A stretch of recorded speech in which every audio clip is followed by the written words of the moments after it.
Hello, welcome to this lecture video. In this video, I am going to explain experiment that is optical fiber, which is going to be conducted in engineering physics lab prescribed under VTU syllabus. The name of the experiment is optical fiber.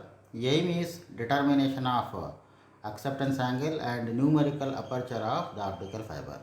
So the optical fiber is the name of the experiment. Aim is determination of acceptance angle and numerical aperture of the given optical fiber. And here is a schematic diagram showing the value of F and capital D, where D is the diameter of the spot formed on the screen and F is the distance of the screen from the source. So that's what the diagram shows.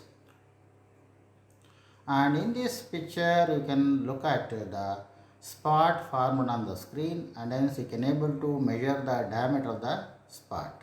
Procedure is light from the optical cable, that is OFC, comes out of the cable and falls upon the screen, which is kept at a distance F from it. If D is the diameter of the circular spot, then the cone acceptance angle theta is given by theta is equal to tan inverse D by 2F.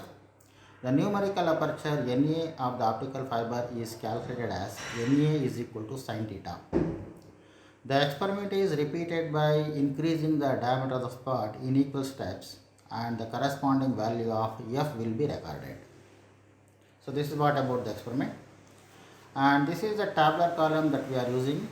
So here the first column indicate D in mm, second column F in mm, and then tan theta, that is equal to D by 2F, and further theta is equal to tan inverse D by 2F, and finally numerical aperture, that is equal to sin theta.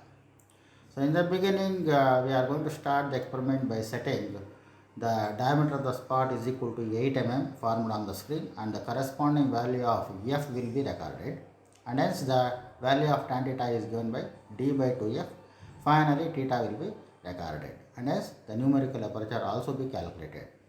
Now we are increasing the value of diameter in by 2 mm, that is the next we are going to set the diameter equal to 10 mm, and the experiment will be repeated. And finally the average value of numerical aperture will be recorded, and the average value of cone acceptance angle theta also be recorded. And the result will be indicated as shown in the slide, that is the acceptance angle of the given optical fiber is theta is equal to so much, and the numerical aperture of the given optical fiber is so much.